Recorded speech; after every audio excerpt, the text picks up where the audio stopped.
Hi viewers, మనం వచ్చేసి తెలివైన గాడిద అనేటువంటి కర్ణాటక గవర్నమెంట్ తెలుగు చూస్తూ ఉన్నాము. ఇక్కడ వచ్చేసి తెలుగు చూస్తూ ఉన్నాము. 4వ తరగతి.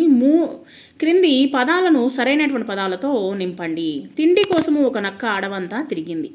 తప్పుకునే దారి లేక తనలో చింతించింది.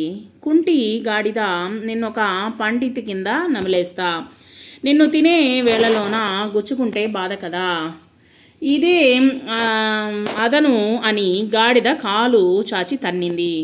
దబేలుమని ఎగిరి పడి లబోదిమోమంది నక్క. క్రింది ప్రశ్నలకు జవాబులు రాయండి. నక్క దేనికోసం తిరిగింది? నక్క తిండి కోసం తిరిగింది. గాడిద ఎవరి దగ్గరికి వెళ్ళింది? గాడిద నక్క దగ్గరికి వెళ్ళింది. గాడిద ఎలా నడిచింది? గాడిద కుంటిదానిలా నడిచింది. గాడిద వెనక కాలితో ఏమి దిగింది అని చెప్పింది. గాడిద వెనుక కాలిలో మేకు దిగింది అని అబద్ధం చెప్పింది. ఈ కథ వల్ల మీరు ఏమి నీతి తెలుసుకున్నారు? సమయానికి తగిన విధంగా ఉపాయం ఆలోచించి తప్పించుకోవచ్చు అనేటువంటి నీతిని తెలుసుకున్నాము. క్రింది పదాలను సొంత వాక్యాల్లో రాయండి. నీరసించు, ఆరోగ్యము బాగలేకపోతే మనము నీరసించిపోతాము. కుంటి నడక, కాలికి దెబ్బ తగిలితే మనము కుంటి నడక నడుస్తాము. ఆవురావుమంటూ, మనకు బాగా ఆకలి వేస్తే మనము ఆవురావుమంటూ తిండి తింటాము.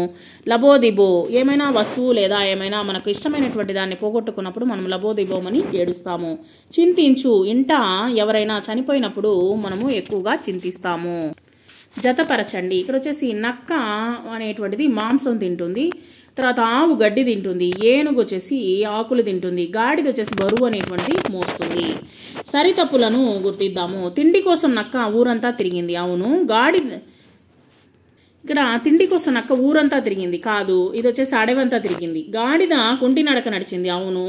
గాడిద ముందు కాలులో మేక దిగింది అని చెప్పింది కాదు, వెనక కాల్లో దిగిందని చెప్పింది. గాడిద నక్కను కాలు చాచి తన్నింది. అవును. తర్వాత ఇక్కడ పద్యాన్ని రాయండి. కుంటి నడక నడిచింది, నక్క ముందు నిలిచింది, చిక్కింది గాడిద అని నక్కలోన మురిసింది అనేటువంటి పద్యము పూరించాము.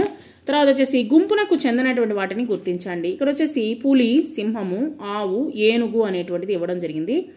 ఇక్కడ పులి, సింహము, ఏనుగు అనేటువంటిది అడవిలో నివసించేవి. ఆవు అనేటువంటిది మనము పెంచుకునేటువంటి జంతువు.